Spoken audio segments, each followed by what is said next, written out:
ಏ ಕ್ಷಮಿಸ್ಬಿಟ್ರಿ ಸಾಹೇಬ್ರೆ, ಏನೋ ಗೊತ್ತಿಲ್ದಂಗ್ ಮಾಡ್ಬಿಟ್ಟೆ. ನೋಡಪ್ಪ, ಹೇಳದೆಲ್ಲ ಹೇಳಿದೀವಿ.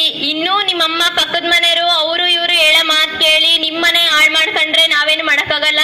ನಿಮ್ಮಮ್ಮಗೆ ಬೇರೆ ಕರ್ತವ್ಯ. ನಮ್ಮ ಇವರಿಬ್ರು ಸಿವಿಲ್ ಡ್ರೆಸ್ ಅಲ್ಲಿರೋ ಪೊಲೀಸ್ಗಳು ಗೊತ್ತಲ್ಲ, ಅವ್ರು ಏನ್ ಬೇಕಿದ್ರು ಮಾಡ್ತಾನೆ ಮುಂದೆ ಅವ್ರ ಕರ್ತವ್ಯನ. ಅವರು ನಿಮ್ಮಮ್ಮಗ್ ತಿದ್ಕೊಳ್ಳಕ್ ಹೇಳಿದ್ರೆ ಸರಿ, ಇಲ್ಲಾಂದ್ರೆ ನಾವ್ ಮಾಡ್ತೀವಿ.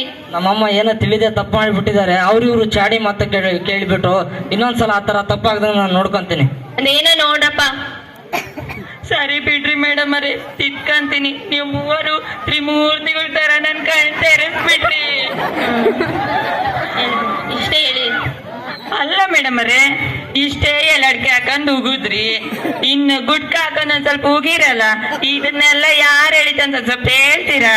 ಅದನ್ನೆಲ್ಲ ಹಂಗೆಲ್ಲ ಹೇಳಕ್ ಆಗೋದಿಲ್ಲಮ್ಮ, ಅದೆಲ್ಲ ತುಂಬಾ ಕಾನ್ಫಿಡೆನ್ಶಿಯಲ್.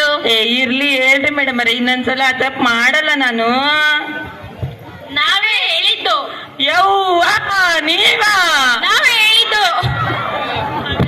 ಅದು ಕೊಡ್ರಿ, ಬೋರ್ಡ್ ಕೊಡ್ರಿ. ಏನಾಗ್ಬಿಡ್ತಪ್ಪ, ನನ್ ಸೊಸೆನೇ ನನಗ್ ಮುಳ್ಳಾಗ್ಬಿಟ್ಲು. ಹೆಣ್ಣು ಭ್ರೂಣ ಹತ್ಯೆ ಮಾಡುವುದು ಅಪರಾಧ.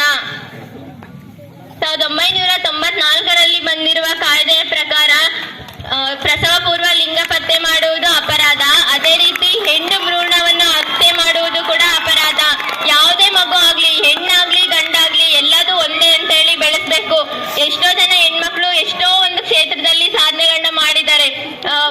ಇವಾಗಿನ ಪ್ರಸ್ತುತ ದಿನಗಳಲ್ಲಿ ರಾಷ್ಟ್ರಪತಿ ಆಗಿರೋಂತ ದ್ರೌಪದಿ ಮುರ್ಮು ಅವರು ನೋಡ್ರಿ, ಒಬ್ಬ ಸಾಮಾನ್ಯ ಆದಿವಾಸಿ ಹೆಣ್ಣು ಆಗಿ ಹುಟ್ಟಿ ಅವರು ಇವಾಗ ರಾಷ್ಟ್ರಪತಿ ಆಗಿದ್ದಾರೆ. ಮೊದಲ ರಾಷ್ಟ್ರಪತಿ ಆಗಿದ್ದು ಪ್ರತಿಭಾ ಪಾಟೀಲ್, ಅವರು ಕೂಡ ಮಹಿಳೆ. ಅವರು ಎಷ್ಟೆಲ್ಲ ಸಾಧನೆ ಮಾಡಿದ್ದಾರೆ. ಎಷ್ಟೋ ಜನ ಕ್ರೀಡಾ ಕ್ಷೇತ್ರದಲ್ಲಿರ್ಬೋದು, ಮತ್ತೆ ಗಗನ ಕ್ಷೇತ್ರದಲ್ಲಿ, ಎಲ್ಲಾ ಕ್ಷೇತ್ರದಲ್ಲಿ ಓದೋ ವಿಷಯದಿಂದ ಹಿಡಿದು ಪ್ರತಿಯೊಂದು ಕ್ಷೇತ್ರದಲ್ಲಿ ಹೆಣ್ಮಕ್ಳು ಎಷ್ಟೆಲ್ಲ ಸಾಧನೆ ಮಾಡಿದ್ದಾರೆ.